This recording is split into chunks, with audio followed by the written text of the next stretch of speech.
Isaiah chapter 8, roughly page 420 in the scriptures. And Yahweh said to me, take a large tablet and write on it with a man's pen concerning Mahar Shalal Hashbaz, and let me take reliable witness to record Uriah the priest and Zechariah the son of Yeber Yechahu. And I went to the prophetess, and she conceived and bore a son. And Yahweh said to me, call his name Mahar Shalal Hashbaz, for before the child knows to cry, my father and my mother, the riches of Damasek and the spoil of Shomeron is taken away before the king of Ashur. And Yahweh spoke to me again, saying, inasmuch as these people refuse the waters of Shiloah that flow softly, and rejoice in Retzin and in Remel Yahu's son, now therefore see, Yahweh brings up over them the waters of the river, strong and mighty, the king of Ashur and all his esteem. And he shall come up over all his channels and go over all his banks. And he shall pass through Judah and shall overflow and pass over, reaching up to the neck. And the stretching out of his wings shall fill the breadth of your land, O Emmanuel. Be shattered, O you peoples, and be broken in pieces. Give ear, all you from the far places of the earth. Gird yourselves, but be broken in pieces. Gird yourselves, but be broken in pieces. Take counsel, and it comes to naught. Speak a word, and it does not stand, for Elohim is with us. For Yahweh spoke thus to me with a strong hand, and instructed me that I should not walk in the way of this people. That I should not walk in the way of this people. Saying, do not say a conspiracy concerning all that this people call a conspiracy, nor be afraid of their threats, nor be troubled. Yahweh of hosts, him you shall set apart. Let him be your fear, and let him be your dread. We are to fear nothing but the Lord our God, Yahweh our Elohim, the Father in heaven. Everything else is of the enemy. Remember that. And he shall be for a set-apart place, but a stone of stumbling and a rock that makes for falling to both the houses of Israel, as a trap and a snare to the inhabitants of Jerusalem. Because Israel and Jerusalem, Judah, the two houses, were not following Yah at this point. And many among them shall stumble and fall, and be broken and snared and taken. Bind up the witness, seal the Torah among my taught ones. Seal the what amongst my taught ones? Seal the Torah amongst my taught ones. And I shall wait on Yahweh. Shalom and good morning, brother. And I shall wait on Yahweh, who hides his face from the house of Jacob, and I shall look for him. Look, I and the children whom Yahweh has given me for signs and wonders in Israel from Yahweh of hosts, who dwells in Mount Zion. And when they say to you, seek those who are mediums and wizards who whisper and mutter, should not a people seek their Elohim? Should they seek the dead on behalf of the living? To the Torah and the witness, if they do not speak according to this word, it is because they have no daybreak, they have no light. The Torah and the witness. And pausing here momentarily, I have said over and over again that this belief that we have the whole Bible, the Torah and the witness, the Torah, the keeping of the Father's commands, and the witness of Yeshua HaMashiach is prophesied. And it is. We're reading prophecy from Isaiah some several thousand years ago now. And as we're going to see in chapter 9, he prophesies directly to the coming of Yeshua HaMashiach, Jesus the Christ. But the fullness of this belief is the Torah and the witness. As we can see in the book of Revelation, there's many witnesses in the book of Revelation, which is also prophetic in its nature. But we can read in Revelation 12, verse 17, and the dragon was enraged with the woman, and he went to fight with the remnant of her seed, those guarding the commands of Elohim, the Torah, and possessing the witness of Yeshua, Messiah. 14, verse 12, in Revelation. Here is the endurance of the saints, the set-apart ones, those guarding the commands of Elohim, the Torah, and the belief of Yeshua Messiah, the witness. How about Revelation 22, verse 14?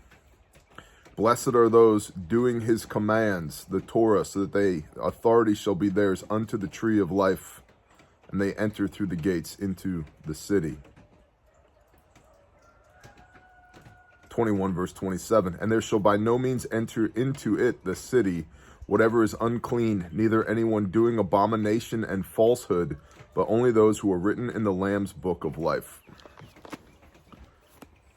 Isaiah 8, verse 20. To the Torah and the witness, if they do not speak according to this word, it is because they have no daybreak. They have no light. Yeah. Don't try and tell me that this fullness of understanding from Genesis 1:1 through Revelation 22 is not biblical. It's all throughout the Bible, Old Testament and New. And they shall pass through it hard-pressed and hungry, and it shall be when they are hungry that they shall be wroth and curse their king and their Elohim, looking upward, and these being the mediums and the wizards and the spiritists. And they shall look to the earth and see distress and darkness, gloom and hard times, and be driven back into thick darkness. But there is no gloom upon her who is distressed, as when he humbled the land of Zebulun and the land of Naphtali, and afterward more heavily oppressed her by the way of the sea, beyond the Jordan, in Galilee of the nations. The people who were walking in darkness have seen a great light. Upon those who dwelt in the land of the shadow of death, a light has shone. What is the light?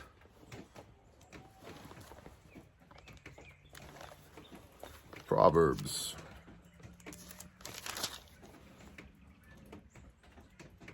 6, verse 23. For the command, the Torah, is a lamp, and the Torah is a light, and reproofs of discipline a way of life. For the command is the lamp, and the Torah a light, and reproofs of discipline a way of life. Proverbs. There it is. Let's let the Bible interpret the Bible. And the people who were walking in darkness have seen a great light, the Torah. Upon those who dwell in the land of the shadow of death, a light, the Torah, has shone. And you shall increase the nation, you shall make its joy great. They shall rejoice before you, as in the joy of harvest, as men rejoice when they divide the spoil. For you shall break the yoke of his burden, and the staff of his shoulder, the rod of his oppressor, as in the day of Midian. For every boot of one trampling in tumult, the coat rolled in blood, shall be used for burning and fuel of fire. For a child is born unto us, a son is given unto us, and the rule, the kingdom, is on his shoulder. Now remember, Yeshua is high priest. What sits upon the shoulders of the high priest? 2 stones engraved with the 12 tribes of Israel. And his name is called Wonder, Counselor, Strong El, Father of Continuity, Prince of Peace. Who was the King of Peace, the King of Salem? Melchizedek. Salem is peace, the King of Peace, the Prince of Peace. In the order of Melchizedek, Yeshua HaMashiach, per the book of Hebrews in the New Testament, the high priest in the order of Melchizedek.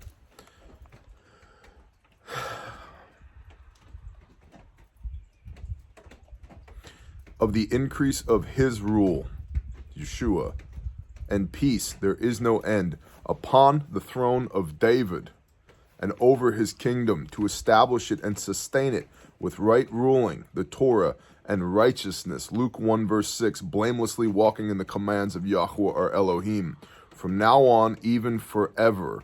What does Yeshua say in Matthew 5 verse 17? For truly, truly I say to you, until heaven and earth pass away, not one jot, not one tittle shall fall from the Torah till all be done.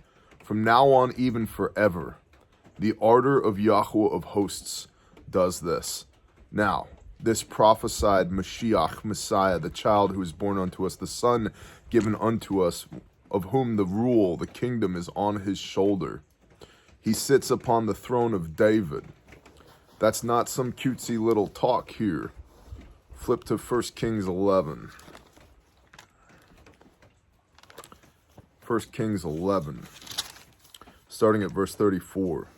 But I do not, this is Yahweh speaking, but I do not take all the kingdom out of his hand, because I have made him a ruler over all the days of his life for the sake of my servant David, whom I chose because he guarded my commands and my laws. And I shall take the kingdom out of his son's hand and give it to you, the 10 tribes. And to his son I give 1 tribe, so that my servant David shall, of the tribe of Judah, where Yeshua comes from, shall always have a lamp. What is the lamp? The church. Read Revelation 1 through 4. Shall always have a lamp before me in Jerusalem. In where? In Jerusalem, the Father's set-apart city, the city which I have chosen for myself to put my name there. So I take you and shall reign over all that your being desires, and you shall be king over Israel. The prophesied Mashiach ben David of the tribe of Judah, coming from the line of King David, is the king over all of Israel, because David guarded my commands and my laws. And look at verse 38. And it shall be, this king of the line of David, if you obey all that I command you, and shall walk in my ways, and do what is right in my eyes, to guard my laws and my commands, as my servant David did, then I shall be with you, and build for you a steadfast house, as I built for David, and shall give Israel to you. You can have a Messiah that did away with the law, nailed it to the cross, but that's not biblical. Or you can have a biblical Messiah that upholds the law, that is prophesied all throughout this word. But you can't have both. One does not work with the other. And if you're looking for a second witness here, we can go to the book of John, chapter 15, verses 9 and 10. Yeshua speaking, as the Father has loved me, I also love you. Stay in my love. If you guard my commands, you shall stay in my love, even as I have guarded my Father's commands and stay in his love. Isaiah 9 verse 7, of the increase of his rule and peace there is no end, upon the throne of David and over his kingdom, to establish it and sustain it with right ruling, the Torah, and with righteousness. Luke 1 verse 6, blamelessly walking in the commands, from now on, even forever. The ardor of Yahweh of hosts does this. And Yahweh sent a word against Jacob, and it has fallen on Israel.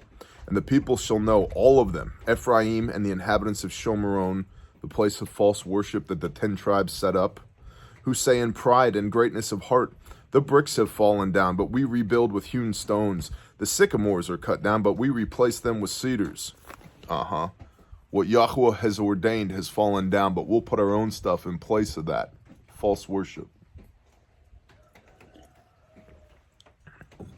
And Yahweh set up the adversaries of Retzin against them because of their false worship, and stirred up his enemies, the Arameans, before the Philistines behind, and they devour Israel with an open mouth, because they're not following Yah's word. With all this, his displeasure has not turned back, and his hand, Yahweh's hand, is still stretched out. The stretched out hand is the Yod in Hebrew. And everywhere you see the stretched out hand, that is a reference to Yeshua. And in this case, we see the destruction of Israel, the Father's people, because they are not following the Father's commands. And this, you can see this in Revelation 19, verse 11, when Yeshua returns upon the white horse. And his hand is still stretched out. And the people have not turned back to him, Yahweh, who strikes them, nor have they sought Yahweh of hosts. And Yahweh cuts off the head and the tail from Israel, palm branch and reed in one day. Elder and highly respected, he is the head. The prophet who teaches falsehood, he is the tail. For the leaders of this people lead them astray, and those who are guided by them are swallowed up. Therefore, Yahweh does not rejoice over their young men, and has no compassion on their fatherless and widows. For everyone is defiled and evil, and every mouth speaks foolishness. With all this, his displeasure has not turned back, and his hand is still stretched out. The Yod, Yeshua, the destruction that comes from a lack of righteousness. John 16. The Holy Spirit, the Ruach HaKodesh, shall convict you concerning sin, which is 1 John 3 verse 4, lawlessness, righteousness, Luke 1 verse 6, blamelessly walking in the commands, and judgment, Revelation 19, when Yeshua returns. And even those who claim the name of Messiah, but aren't walking in the ways of Messiah, if you love me, keep my commands, as I have kept my Father's commands, receive the judgment that they have earned because of their lawlessness. For wrongness burns as the fire. It consumes thorn bushes and weeds and sets the bushes of the forest ablaze, and they roll up like rising smoke. The land shall be burned up by the wrath of Yahweh of hosts, and the people be as fuel for the fire. A man shall not spare his brother, and cut down on the right hand, but shall be hungry, and he devours the left hand, but shall not be satisfied, each one devouring the flesh of his own arm. Manasseh, Ephraim, and Ephraim, Manasseh, together they are against all of Judah. And with all his displeasure, Yahweh has not turned back, and his hand, Yeshua, the Yod, is still stretched out.